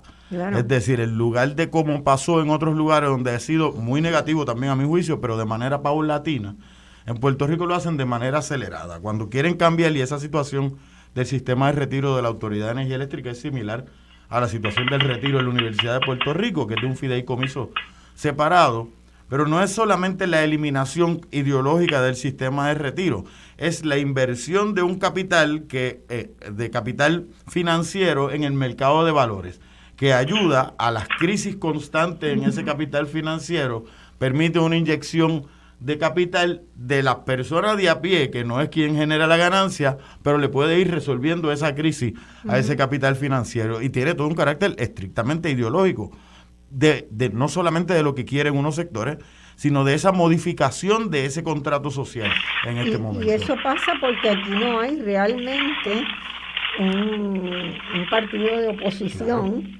que le pare, ¿verdad?, que se ponga de frente. Claro. No hay una legislatura que se ponga de frente a una decisión como esa, y estamos todavía en pañales en términos de nuestra capacidad organizativa para hacerle frente como ciudadanía a problemas tan complejos. Tampoco hay una labor por parte de los medios que ayuden a entender el problema, ¿verdad? Lo que hay es un picoteo de noticias, claro, y eso yo creo que tanto Figueroa Jaramillo como usted, un poco farandulero en muchas ocasiones, farandulero, que evitan que la gente entienda el problema. Entonces es difícil y surgen todas esas, ¿verdad?, esas visiones y esas opiniones. Todo el mundo tiene opiniones de que, bueno, a la UTIER hay que liquidarla porque es mala, ¿verdad? La UTIER es parte del problema, hay que liquidarla. El sindicato y las marchas en la universidad hay que acabarlos porque eso están destruyendo a la universidad. No, la universidad la han estado destruyendo desde antes, a la UTIER la han estado destruyendo desde las políticas que han estado instrumentando y desde la manera en que se gobierna en Puerto Rico, ¿verdad? Y esa concepción de que quien gana una elección arrastra con todo y puede decidirlo todo sin consulta, ha sido terrible para Puerto Rico. Que implica una muy pobre cultura democrática en términos de funcionamiento cotidiano. Nosotros en democracia estamos bien bajitos. Bueno, Ángel, ¿y cuáles son los próximas etapas de ustedes? ¿Qué vienen? Bueno, estamos discutiendo esta situación con diferentes sectores para que podamos entender la magnitud y el problema tan complejo que vamos a enfrentar desde el punto de vista de energía eléctrica, ¿verdad? Estamos discutiendo también a nivel legislativo para ver qué alternativa hay para poder legislar y se condicione o se establezca criterios para cualquier reestructuración de deuda que pueda haber. Y obviamente, lo más importante, Marcia, discutir con los trabajadores y trabajadoras. Claro. Podemos estar públicamente discutiendo este tema, pero si los trabajadores y trabajadoras no entienden la complejidad y la necesidad de ellos participar de forma activa en enfrentar los retos que tenemos, queda todo meramente como yo, desde mi punto de vista, pasado en los pasados años, que los trabajadores estuvieron ahí en una inercia creada consciente o inconscientemente hasta por las propias organizaciones, y fueron los trabajadores cuando, como te dije ahorita, fueron al supermercado y decían, ya yo no puedo ni comer, yo tengo que salir a pelear, que entonces se levantan todos estos movimientos sociales, claro, obviamente también dirigidos por diferentes sectores. Claro, pero es importante también en términos de los movimientos sociales. Hay un sociólogo polaco, Pietro Stomka, y uno norteamericano, Don Magadan, que hablan de los movimientos sociales y los procesos que pasan los movimientos sociales. Y hay ocasiones que no solamente es la precariedad lo que moviliza a la gente, sino que hay unos elementos de unos agentes catalíticos. En este caso, por ejemplo, es muy importante el lamentable fallecimiento de un maestro en un accidente de carro, saliendo de un tercer trabajo, porque eso toca y hiere unas sensibilidades particulares y funciona como un agente catalítico. Dramatizó, fue como el chat en un sentido, como el chat de... La muerte de David Sanes en Vieques. Son elementos que no necesariamente... Decir, la muerte de David Sanes. Exactamente. Y entonces es importante que los sectores que están organizados, pensando en el compañero Ángel Figueroa Jaramillo, puedan estar preparados para ese momento, de ese punto de agente catalítico, claro, movilizar e impulsar unos reclamos. Me parece que las maestras, en este caso, el magisterio hizo muy buen trabajo impulsando con victorias evidentes, como es el aumento de salario de $1,000 al mes. Exactamente. Bueno, pues cierra, dame tu última oración, Ángel, por ahí para... Pues yo siempre cierro, a mí me dicen entre el sindicato que mi optimismo brota por mis poros, a pesar de los grandes retos. Yo creo que eso que tenemos que inyectar a nuestro país, a nuestro pueblo, a los trabajadores y trabajadoras, sí podemos hacer un cambio. Tenemos que continuar en la calle y tenemos que tener la confianza en nosotros mismos como pueblo en que vamos a lograr esos cambios. Y los sindicatos tenemos que ver cómo los trabajadores se están reagrupando para nosotros también hacer una autoevaluación crítica para enfrentar ese reagrupamiento, enfrentar esos movimientos que se están dando, para darle dirección coherente a las luchas para lograr el objetivo que, sin lugar a dudas, no tengo la menor duda que vamos a prevalecer al final de este túnel, que algunas veces no tiene luz, pero la luz se la vamos a dar nosotros. Bueno, ustedes saben que cuando quieran, cuando necesiten explicarle las cosas al pueblo como son, este programa siempre está dispuesto a escucharlo y a dialogar en el mejor nivel que sea posible. Quiero preguntarle a Iñari si tienes algún comentario ahí. Y Yari, ¿tienes algún comentario a las expresiones de Figueroa Jaramillo? Sí, yo lo que tenía aquí unas anotaciones rápidas que quería plantear, y es que para mí es importante también problematizar las narrativas oficiales, ¿verdad? Y pensar sobre qué es lo que nos están diciendo. Y entonces, por ejemplo, dentro de la narrativa oficial que nos han planteado, nos han dicho, bueno, es que la operación de los mercados libres es importante para que entonces haya mayores beneficios económicos, pero aquí lo que hemos visto y lo que hemos estado dialogando es que el gobierno está interviniendo constantemente, lo único que está interviniendo en función de los intereses de unos grupos minoritarios y en menoscabo de los intereses de las mayorías, ¿verdad? Para redistribuir ingresos, entre otras medidas, y lo hemos visto bien claro en dos áreas que hemos mencionado, que son las políticas contributivas con el gasto tributario, pero también con los derechos laborales. Y la situación de los trabajadores y servidores públicos en términos generales, y por qué están en la calle, es porque en esas políticas de austeridad que se ejecutaron o que se han ejecutado está la congelación de los convenios colectivos, donde no se están respetando los aumentos salariales, donde se han menoscabado beneficios que tienen los trabajadores y las trabajadoras, y en el sector privado pues hablamos de la reforma laboral, ¿verdad? Y nada, quizás más adelante podemos hablar de la importancia que tiene ese salario como un mecanismo para garantizar unas condiciones de vida, y cómo debe ajustarse ese salario de manera periódica de acuerdo al aumento en el coste de vida, ¿verdad? En la inflación. Y eso en Puerto Rico no se ha hecho. O sea, en Puerto Rico el salario mínimo de 7.25 estuvo vigente por 12 años antes de que se aumentara el salario mínimo el año pasado, y las condiciones laborales de los trabajadores del sector público no se han revisado por muchos años. Y lo que yo creo que debe hacerse hacia el futuro es crearse políticas que permitan revisar esas condiciones laborales de manera periódica y de manera frecuente, y no esperar 15, 20 años para hacerlo. La mayor parte de los países que les va bien, ¿verdad? Y países que no son más grandes que Puerto Rico en términos de población, Uruguay tiene una ley de ajuste automático. Si la inflación creció en tanto, el salario crece en tanto por año. Entonces, en todas las industrias, y ya los niveles, ¿verdad? Hay ajustes también por industria, porque las condiciones pueden cambiar en una industria y en otra. Hay los comités de diálogo tripartito de gobierno, de empresarios y de trabajadores por industria. Eso sientan la base. Si hay un cambio de base en alguna de esas industrias, se convoca un nuevo diálogo para fijar la nueva base. Pero anualmente hay el incremento por costo de vida en todos los elementos. Bueno, Ángel, te agradezco muchísimo y seguimos adelante. Claro que sí, que pasen excelente día. Bueno, gracias. Voy a pedirle al control que nos consigan a la compañera Diana Rosas Morales, que es la vicepresidenta de la Unión Paso, y es muy interesante porque es la unión de los trabajadores administrativos del Departamento de Educación, que también, ¿verdad?, han estado participando en esta lucha. No solamente son los maestros, sino también los administrativos los que han estado. ¿Está disponible ya? Diana, saludos. Sí, saludos. Buenas tardes para todos los radioescuchas y gracias por la oportunidad. Bueno, Diana, mira, yo sé que en el sistema educativo ha librado una lucha muy fuerte, ¿verdad? He dejado a los últimos dos participantes del programa que sean del sector de la educación. Cuéntanos, ¿cómo han sido estos últimos días para ustedes?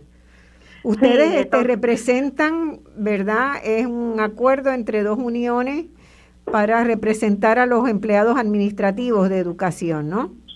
Sí, correcto. PASO es una unión que tiene una doble afiliación entre el Sindicato Puertorriqueño de Trabajadores y Servidores Públicos Unidos, y representamos, en el caso de los administrativos, compartimos la representación del personal administrativo de algunas áreas en educación, como son la Autoridad Escolar de Alimentos, las regiones educativas y las oficinas centrales del Departamento de Educación. Ahí compartimos la representación entre Servidores Públicos Unidos y SPT. Uh-huh. Muy bien. Y las últimas semanas, ustedes han estado participando en la lucha general, ¿verdad? Del magisterio y de otros sectores. Sí, correcto. Estas últimas semanas han sido bien intensas. Estamos siendo solidarios con los reclamos del Magisterio de Puerto Rico y de otros sectores, ¿verdad? Porque la lucha es generalizada por unos salarios dignos y por un retiro digno, ¿verdad? Y en cuanto a los administrativos, ¿cómo están los salarios? Son los salarios, los empleados no docentes del Departamento de Educación son los salarios más bajos que hay ahora mismo. Y ustedes están... Para darte un ejemplo, Marcia, nosotros tenemos una clasificación que son los asistentes de servicios especiales al estudiante del programa de educación especial, que su salario base son $1,072 mensuales. Wow. O sea que eso... Y eso es servicio directo al estudiante. Eso es un salario que está muy por debajo del mínimo. Muy por debajo del mínimo. Así que se podrán imaginar que nuestro reclamo de justicia salarial para los no docentes es un reclamo que nunca hemos abandonado, ya que tenemos la congelación de las cláusulas económicas de nuestros convenios colectivos ya casi por una década, porque desde hace una década este personal no recibe ningún aumento. Más han sido impactados por todas las medidas de austeridad, ¿verdad? Sí, claro, porque en el área administrativa es donde más recortes de personal se han hecho en todas las agencias, ¿verdad? En todas las agencias. Entonces, no solamente no te aumentan el salario, sino que te echan más trabajo encima, porque cada persona está haciendo el trabajo de 2 o 3 que es una reducción salarial de facto. Que es de facto una reducción salarial. Y no ustedes, solo eso, el gobernador no hizo ninguna expresiones después del regalo que le hizo a los maestros, o la oferta de regalo. No, las expresiones que le han dolido a todo el mundo, ¿verdad? Que fue pues que si a usted no le gusta su salario, pues que se vaya.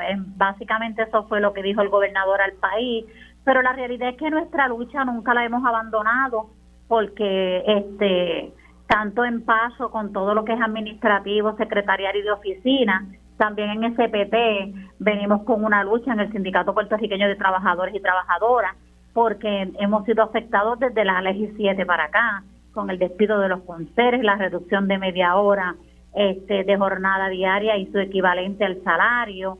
Así que hemos venido siendo golpeados en educación prácticamente por los salarios más bajos, porque las medidas de austeridad nos han congelado las cláusulas económicas de los convenios, y que desde la Ley 7 para acá pues tenemos un grupo bien grande que sufrió despidos, y no tan solo eso, sufrió reducción en su jornada de trabajo diario más el equivalente a lo económico. Y cabe destacar que el personal administrativo en su mayoría son todas féminas, madres solteras, madres de familia.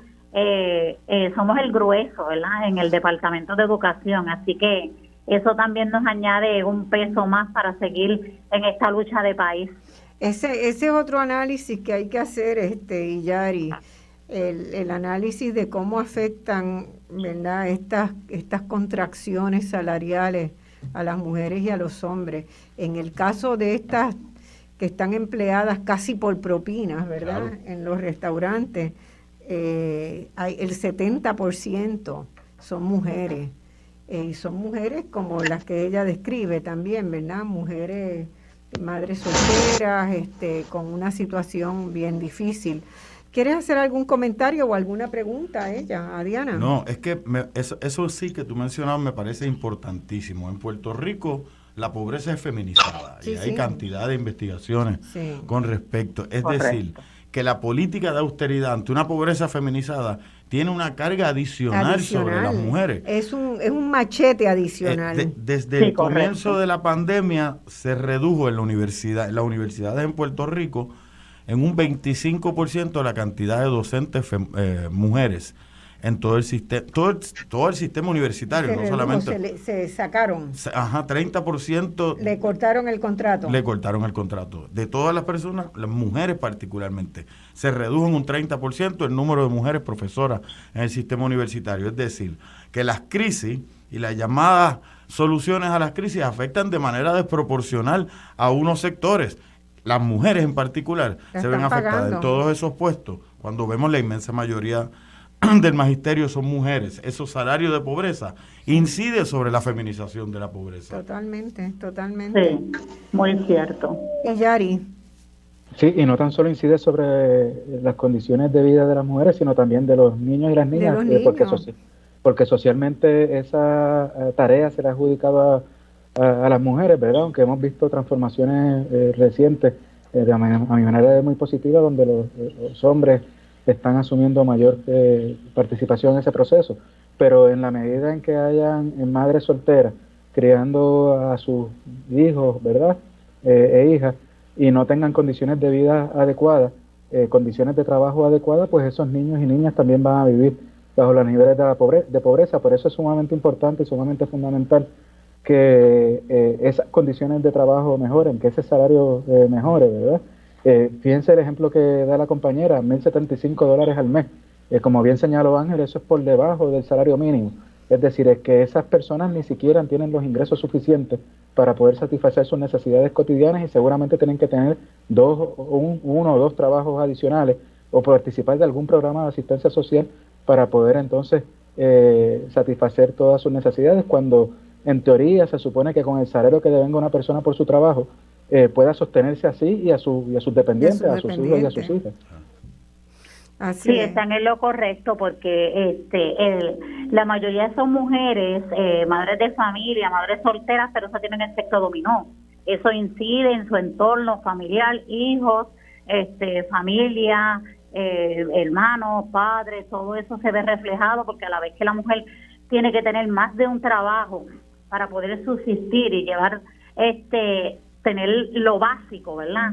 Lo básico, pues entonces hay que ir delegando el cuidado de los niños, hay que estar buscando una cosa y otra, así que la cosa es mucho más compleja de tener un salario digno o de tener un retiro digno. Es que es un sacrificio enorme para tener 2 trabajos, hasta 3 trabajos. Nosotros tenemos compañeras que tenemos 2 trabajos, 3 trabajos para poder tener lo mínimo en la casa. Más el doméstico. Más el doméstico. Y esa otra manifestación de precario, ¿verdad? No solamente el trabajo precario se refiere a un trabajo que no tiene las condiciones adecuadas para poder subsistir, para poder vivir, sino son personas que tienen múltiples empleos y que hemos visto que cuesta vida, es decir, que la austeridad, que la precariedad mata. Y tenemos el caso del maestro reciente que señalaba Ángel, que falleció en un accidente, pero también tenemos el caso de la madre que enfermera, que murió con 2 hijos en el expreso, en la avenida Central, ¿verdad? En el expreso Piñero. Así que en ese sentido vemos cómo esas medidas que se adoptan no se trata solamente de redirigir recursos de unos sectores a otros, se trata en muchos casos de la vida de las familias que viven en Puerto Rico. Así es, y si no hay cambio en esas políticas, y lo que hemos visto es que hace ya demasiado tiempo que se quiere seguir con esas políticas, bueno, es una gran contradicción, ¿verdad? Que la gente siga votando los partidos que sostienen las políticas. Tenemos que ir a una pausa y volvemos. Te agradecemos mucho, Diana, y estamos solidarios con la lucha de ustedes siempre. Muchas gracias. Nos corresponde a los sindicatos llevar la agenda de los trabajadores para cambiar las políticas públicas de este país. Por eso son las protestas en la calle. Exactamente, eso es lo que queríamos, ¿verdad? Que la gente entendiera el por qué cada cual está protestando. No es que la gente se levantó por la mañana y dijo, yo también quiero que mi grupo proteste. No, es que acá literalmente hay muchas ollas de presión que han estado en ebullición y que están explotando. Y cansa, ¿sabes? Estar en la calle bajo el sol cansa. Que sí cansa. Cansa. Al parecer es la única forma que el gobierno escucha en las calles, el grito del pueblo. Así es aquí. Bueno, vamos a la pausa y muchas gracias, Diana. Ok, gracias a ustedes por la invitación.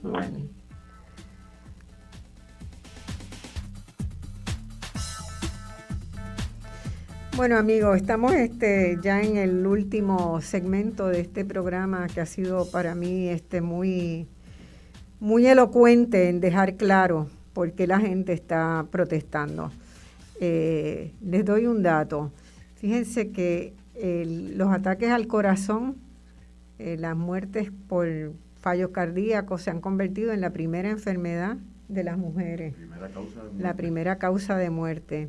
Otras enfermedades como la neuralgia del trigémino, 2/3 partes de quienes lo sufren son mujeres y es producto del estrés, del agotamiento, del trabajo inusual que realizan las mujeres. Entonces tenemos que ir juntando toda esa información para que la gente se dé cuenta de por qué es importante luchar para que se cambien las políticas.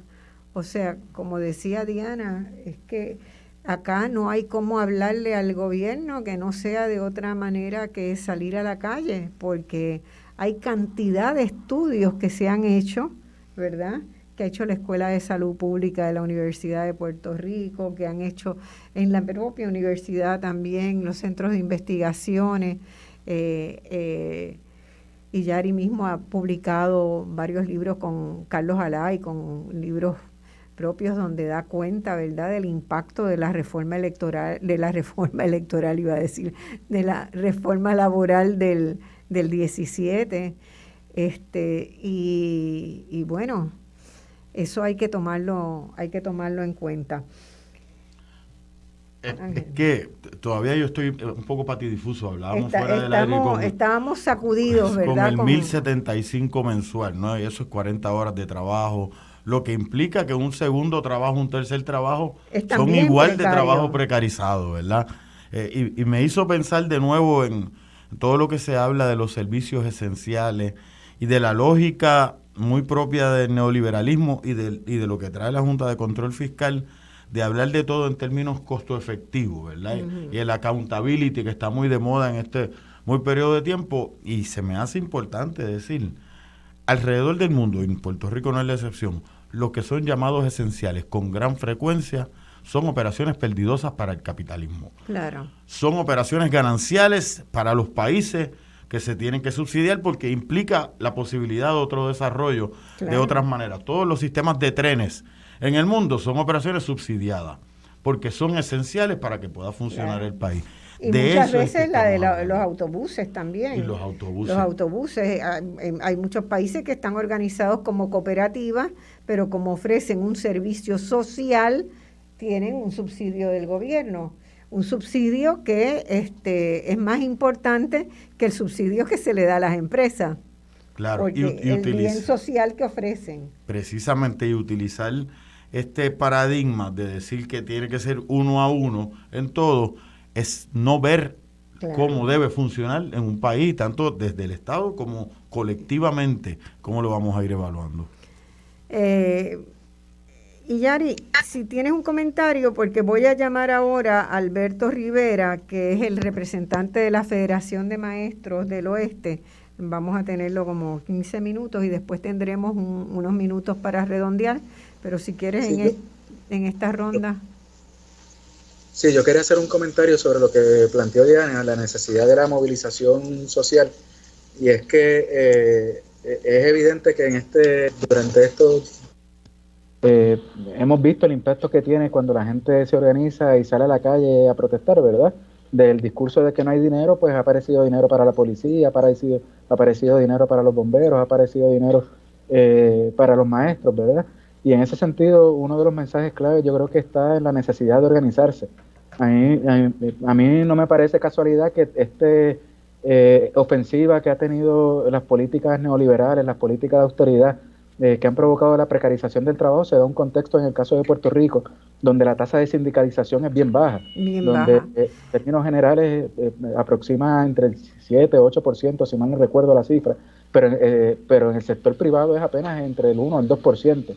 Eso quiere decir de que de cada 100 trabajadores en el sector privado hay 2 organizados. En Puerto Rico de cada 100 trabajadores hay 7, 8, 9 organizados. Si la tasa de sindicalización fuera más alta, si la tasa de organización fuera más alta, pues evidentemente había más resistencia a esas políticas neoliberales, a esas políticas de austeridad. Y es importante señalar que la Constitución de Puerto Rico, que sabemos que ha recibido muchos golpes recientemente, ¿verdad? Pero en la Constitución de Puerto Rico, que uno lo podría ver como un tipo de contrato social, se reconoce el derecho a la organización de los trabajadores y las trabajadoras. Y yo creo que eso es un elemento que es importante señalar y importante destacar. Es muy importante lo que dices, porque además esa tasa ha ido bajando a lo largo del tiempo, ¿verdad?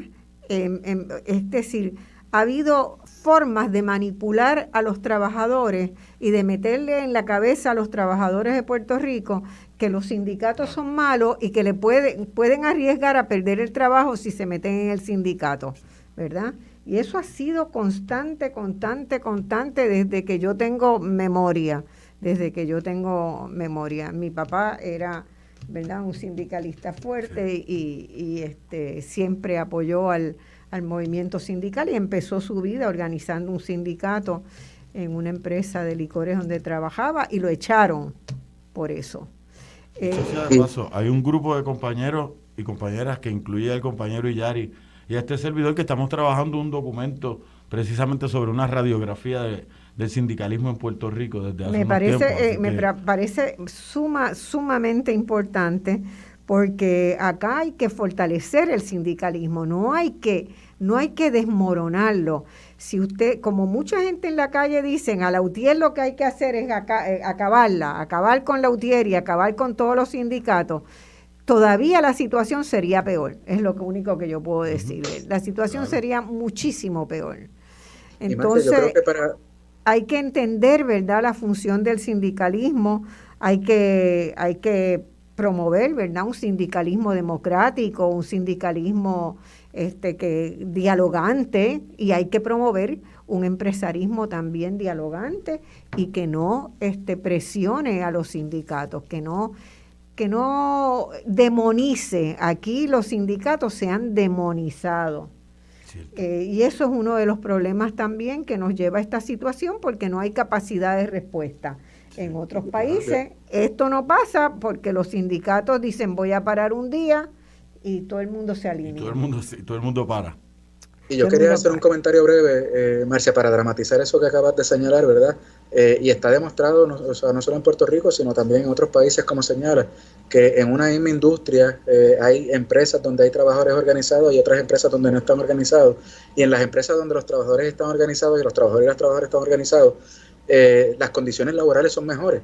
Así que desde el punto de vista de un trabajador, de una trabajadora, tiene todo sentido organizarse para defender sus condiciones de trabajo, que después de todo son sus condiciones de vida y las de sus hijos e hijas. Y incluso hay mucha legislación que viene a proteger los derechos de las mujeres en la maternidad, por ejemplo, que no se cumple en las empresas porque no hay un sindicato que las defienda. Y si se pone a reclamar, la mujer piensa que, bueno, mejor me callo porque me van a echar. Si yo pido los 15 minutos de lactancia, si yo... Cosas que pueden parecer pequeñeces que no deberían ser tanto problema, son motivos de grandes luchas porque si no es a través de ese proceso, no se da. Y si no está organizado, pues es mucho más complicado. Y las mujeres se reprimen de pedir, ¿verdad?, de pedir su derecho, de poder ejercer su derecho, porque la amenaza es te despido, te quedas sin el trabajo. Voy a pedirle al control que vayan consiguiendo a Alberto Rivera, que es el de la Federación de Maestros del Oeste, mientras nosotros seguimos aquí unos segundos. ¿Ya está en línea? Ah, perfecto, ya está en línea. Fíjense qué eficiencia es este control. Vamos con Alberto. Alberto, saludo.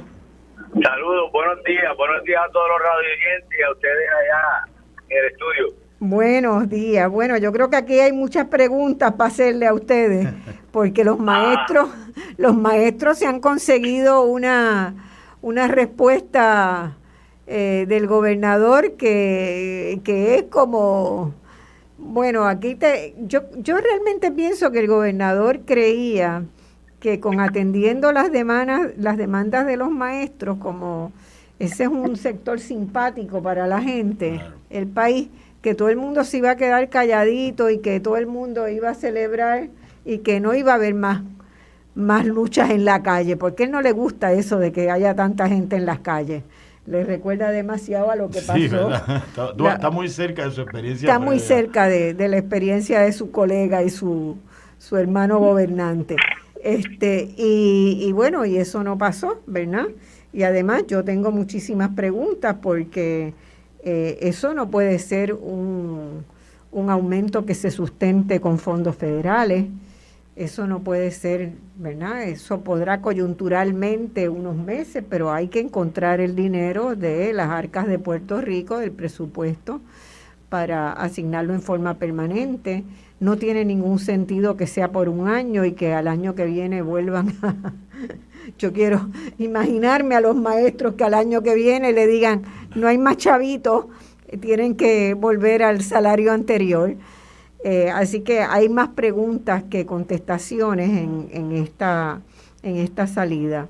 Y me parece que faltó un diálogo sincero de los maestros con las organizaciones magisteriales. No sé cómo ustedes lo ven, Alberto. En cuanto al tema del aumento que se está ¿verdad? Trabajando, que de repente hace unas semanas atrás no había dinero, después habían 200 y pico, después eran 1,000 por 2 años y ahora están trabajando para 1,000 permanentes. Si te refieres a eso, pues te puedo decir que como igual que en otros aspectos, lamentablemente azules y rojos tienen trastocadas las prioridades del pueblo, porque te puedo mencionar, por ejemplo, en cuanto a la reestructuración o las mejoras a las escuelas con relación a lo de los sismos. El dinero estuvo como alrededor de 1 año y medio después, o 2 años después de la tormenta, ya se había, de los sismos y la tormenta, se habían asignado esos dineros. ¿Y qué pasó? Esperaron en agosto de este año, que era cuando volvían las matrículas a las escuelas, para comenzar a hacer las mejoras. Y eso provocó el que hay montones de escuelas, incluyendo la mía, trabajando en el horario de interlock. Y así ha pasado con muchas cosas. A veces el dinero O sea, doble horario. Ustedes hacen horario de mañana y de tarde. Hay escuelas, correcto. En el caso mío, mi escuela está trabajando por las tardes, de 2:30 a 5:30, porque el centro, la escuela original donde trabajamos, está en estos momentos en reestructuración. Te estoy solamente mencionando un ejemplo para que veas cómo a veces el dinero está, lo que no hay es la voluntad para llevarlo a donde hay que llevarlo. Sabemos que, por ejemplo, en el caso de educación, hay millones de dólares que se van en contratos de distintas compañías que haya muchas veces, como he podido ver a través de los años, resultan en compañías que son de los amigos y absorben el presupuesto que debería llegar a la escuela para que hubieran los equipos necesarios, tanto para lo pedagógico como para el funcionamiento per se de la escuela. ¿Ves? Y obviamente, pues en cuanto al tema de los salarios, pues como hemos podido ver, pues en menos de 2 semanas no había más que, creo que cerca de 250 pesos, algo así que era lo que habían hablado. Luego, cuando vieron precisamente que el magisterio se cansó, que lamentablemente la muerte del compañero, que olvido el nombre, creo que era Ángel, que murió en el accidente, saliendo de uno de sus 2 o 3 trabajos, porque es la situación que muchos y muchas maestras viven día a día, que tienen que buscarse otros trabajos, ya sean en las mismas tutorías dentro de la agencia o fuera de la agencia, para poder afrontar el costo de la vida que sigue aumentando año tras año, y que obviamente hace que cada vez sea más desigual y menos el dinero que tiene el maestro y la maestra para pagar sus cosas regulares, las cuentas regulares que paga un maestro y una maestra.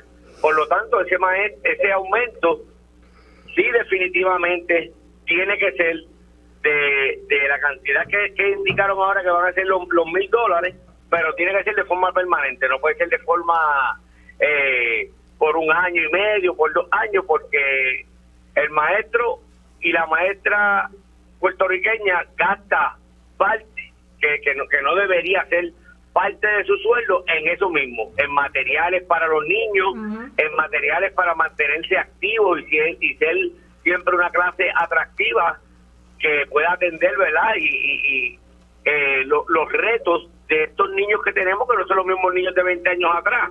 en términos de la tecnología, etcétera, ¿ves? Es totalmente de acuerdo. Ustedes estaban elaborando un pliego de condiciones o de acuerdo, ¿no? Una base para un acuerdo. Pues mira, sobre ese tema, te puedo mencionar que este martes 22 de febrero, bien importante, este martes 22 de febrero va a haber la segunda mesa de diálogo. La segunda mesa de diálogo, y que importante que el pueblo no, ¿verdad? El magisterio y el pueblo no olviden que en estos momentos la Junta se está preparando para radicar una autocertificación que le permite pagarle de forma expedita a los bonistas nada más y nada menos que 10.800 millones de dólares en efectivo, que viene siendo un adelanto. ¿Ves? Entonces nos preguntamos, ¿hay o no hay chavos? Hay chavos por unas cosas, para una deuda ilegal, para una deuda que no ha sido auditada, para pagarle a los bonistas buitres. Bueno, han estado ahorrando durante todo el proceso de negociación, que no pagaron los intereses, ¿verdad? Se lleva 5 años. No, definitivo.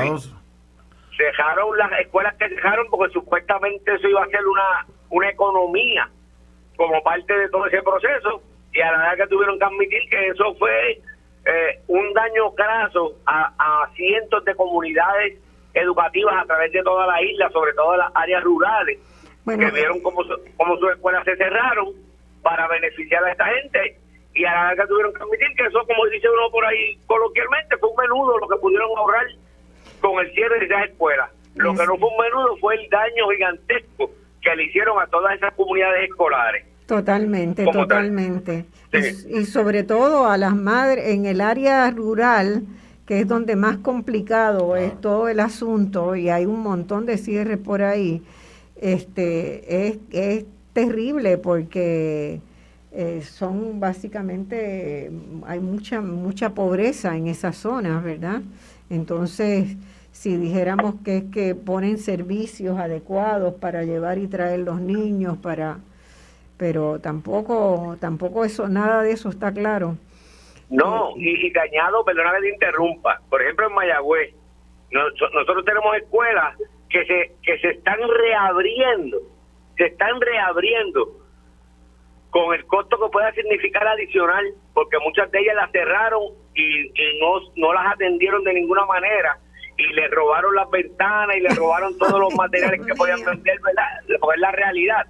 Entonces están reabriendo escuelas que cerraron, que nos da una vez más, el tiempo nos dio la razón, que no debieron haberlas cerrado, para reabrirlas ahora, porque precisamente como comencé diciéndoles, con la remodelación o atender, ¿verdad?, la mitigación del asunto de las columnas cortas en las escuelas, han tenido que mover gente a esas escuelas que están reabriendo mientras se logra arreglar la situación de mitigación del asunto de las columnas y fortalecer las estructuras de las escuelas. El tiempo nos dio la razón en cuanto a eso, que era totalmente injustificable el que se cerrara. Totalmente, es teatro del absurdo, ¿verdad? Sin haberlo estudiado a fondo, sin haber tenido una base de información estadística, de entrevistas a las familias que perdieron, ¿verdad?, el acceso a la escuela. Se tomaron decisiones equivocadas, terribles, que además encubrieron actos de corrupción, como se vio con el caso de Julia Kelleher, y ahora encima pues tenemos que pagar por el vandalismo que hubo durante el tiempo que estuvieron cerradas. Definitivamente, para precisar un detallito nada más que no se me olvide, que me vino ahora a la mente, se gastaron, no me acuerdo si fueron, realmente no me acuerdo, pero fueron más de $1 millón a una compañía privada que supuestamente era la que estaba haciendo esa investigación, pero obviamente no consultaron a quienes debían consultar, como bien menciona, a las familias, a los que no tienen carro en esas comunidades, en lugares donde tenían que luego caminar a otras escuelas por espacios donde no había ni aceras. Pero hubo una compañía privada que no recuerdo ahora el nombre, es una pena, pero fue la responsable supuestamente de hacer ese estudio de necesidades. Lo que pasa es que se nos olvida que ellos hicieron un estudio desde una perspectiva y una óptica de contabilidad, y la educación no la podemos ver de esa forma porque nosotros no hacemos maones, ni hacemos bultos militares, nosotros formamos vidas de niños y de jóvenes, y jamás y nunca se puede tratar el asunto de la educación como ellos lo trataron y como lo están tratando, pero como una cuestión meramente de dólares y centavos. Para eso no hay un FEI, ¿verdad? Para eso no hay un FEI que investigue. Y me parece que en el gobierno, desafortunadamente, en el gobierno en Puerto Rico permea, o en la gestión gubernamental permea, un antiintelectualismo y un anticientificidad que implica que no se planifica, que se improvisa, que no me interesa consultar con procesos que uno pueda llevar para saber cuál puede ser el efecto de X o Y, y está totalmente supeditado a elementos politiqueros en unos momentos, de intereses de la inmediatez, y amigos del poder. Es un elemento tremendamente preocupante. Sí. Desafortunadamente esa ha sido la norma y no podemos hablar de esta administración porque la memoria no puede ser tan corta como la de ellos. Son varias administraciones, azules y rojas, por tiempo, que lamentablemente han visto también en la agencia de educación, obviamente que es la agencia más grande con mayor presupuesto, la alcancía para nutrir sus partidos políticos, respectivamente azules y rojos, y como ustedes ya señalaron muy verazmente, no se toma en cuenta los verdaderos factores reales que se deberían considerar, el impacto social, porque las escuelas no se dan en el aire, las escuelas están en una comunidad, en un aspecto, ¿verdad?, social, sirve a una comunidad, y a veces pues sirve precisamente a esa comunidad porque la mayoría de la gente puede ir a pie y llevar a sus niños en 10 o 12 minutos caminando, y no, esas cosas lamentablemente no se evaluaron por lo que ustedes acaban de señalar. Primero es los amigos de los amigos, quién se va a llevar un contrato por esto, quién se va a llevar un contrato por otro, que es un elemento bien importante que no podemos minimizar, y es que muchos de estos cambios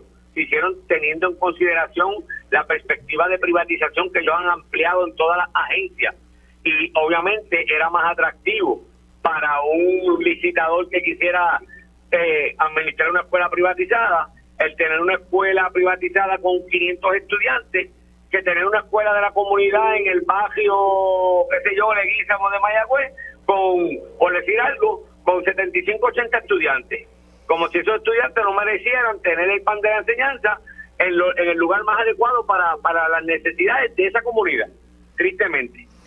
Así es, así es. Sí. ¿Quieres hacer alguna pregunta, Iyari?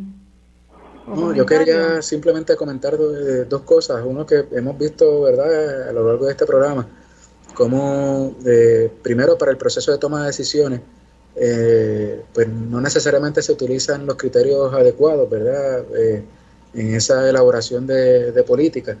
Y segundo, que me parece que también ha quedado evidenciado en el programa, ¿verdad?, que hemos estado conversando sobre ello, que aquí fundamentalmente de lo que estamos hablando es de la utilización y la distribución de los recursos nacionales, ¿verdad? Vamos a utilizar los recursos que tenemos a nuestra disposición para otorgarle un trato preferencial a través de decretos contributivos a empresas y corporaciones. Vamos a utilizar los recursos nacionales para pagarle una deuda a acreedores que muchas veces, o sea, en algunas instancias esa deuda es ilegal, y acreedores que compraron la deuda a precio de quemazón y ahora están recibiendo el doble del precio por la cual la compraron. O vamos a utilizar los recursos que tenemos a nuestra disposición para ofrecer mejores servicios de salud, mejores servicios de educación, mejores servicios de vivienda, mejorar las condiciones laborales en el país, y fundamentalmente lo que estamos hablando es de eso. Y hemos visto que cuando los trabajadores y trabajadoras se organizan, se movilizan, pues entonces aparecen recursos para esos servicios esenciales, ¿verdad? Y nada, quería hacer énfasis en ese elemento, ¿verdad? Que aquí no se va, a mi manera de ver, la resignación, que otros futuros son posibles y está quedando demostrado a través de estas movilizaciones que se están viendo. Bueno, y uno también piensa, ¿verdad?, escuchando a Alberto, que también parece haber un diseño de la estructura del departamento para que pueda canalizar fondos hacia los amigos, hacia los contratos. Hay un diseño clientelar ahí adentro, ¿verdad? La cantidad de dinero que se asignan para algunas cosas y no para el magisterio o no para las necesidades fundamentales de los estudiantes, sin evaluar, Yo recuerdo 3, 4 compañías que en los últimos 20 años han intervenido para hacer estos estudios de la arquitectura, del funcionamiento del departamento, costosísimo, y no pasa nada. Hay otra arquitectura que está diseñada para poder usar el departamento como la caja grande del gobierno de Puerto Rico, porque es la agencia que más recursos tiene. Así que, bueno, agradecemos mucho, Alberto, su participación, y le deseamos toda la suerte en esta etapa final de la negociación que... Por último, antes de despedirme y agradecerle la oportunidad, es importante, ¿verdad?, porque seguimos en los tribunales, pero lamentablemente sabemos también que estos no responden a nuestros intereses, y lo que puede ocurrir es que, pues, obviamente vamos ganando algo de tiempo en el proceso, pero precisamente por eso es que el magisterio y el pueblo en general tiene que seguir atento y respaldando y tirándose a la calle a reclamar lo que es justo y necesario, porque lamentablemente es el único instrumento que ellos atienden un poco, porque la federación dentro del FADEP, dentro del Frente Amplio en Defensa de la Escuela Pública, llevan meses llevando diferentes propuestas al gobierno y a la agencia para atender muchos de estos casos, y a veces, pues, como bien señalan ustedes también, se quedan engavetados, ¿entiendes? Sí. O sea, nosotros no estamos quejándonos por quejarnos, nosotros hemos llevado muchas alternativas en distintas propuestas y en distintas ocasiones sobre el asunto del retiro. Yo, por decirte algo, desde el 2014, que recuerdo que estoy bien activo en todo este tipo de actividades en la defensa de nuestros retiros, y se hacen de oídos sordos y pues siguen los esquemas que ellos llevan, quiebran nuestros retiros, y lamentablemente el magisterio dijo basta ya, y no nos vamos a rendir hasta lograr lo que realmente merece. Una de las profesiones más importantes de la sociedad, la que forma. Bueno, le deseamos todo lo mejor. Nos hemos quedado sin tiempo ya. Gracias. Así que, Iyari, una última oración que quieras decir. No, solamente agradecerte, Marcia, por la oportunidad de compartir aquí en el programa junto con Ángel. Y nada, y a la radio audiencia saludos, y gracias por sintonizar también. Ángel. Rapidito, si no se paga salud, si no se paga educación, si no se pagan servicios esenciales, se ahorra mucho dinero, pero ¿para qué lo queremos? Muchas gracias, Marcia, por tenernos aquí. Bueno, uno sale de estos programas, ¿verdad?, muchas veces sacudido, conmovido, a veces alegre cuando uno ve que hay gente que está en la base de las comunidades haciendo cosas, pero hoy yo tengo que decir que al poner todo el cuadro junto, ¿verdad?, eso de la olla hirviendo me sacude mucho, el país se merece otra cosa. Este es un país de gente buena, de gente trabajadora, de muchos talentos y capacidades. Como ustedes saben, la gente que viene aquí a Voz Alternativa durante 5 años, hemos traído centenares de personas con capacidades y talentos que han sido expulsados del proceso de gobierno. Así que el país tiene con qué hacer otra cosa. Muchas gracias y hasta el domingo que viene, que volvemos a estar aquí. Gracias.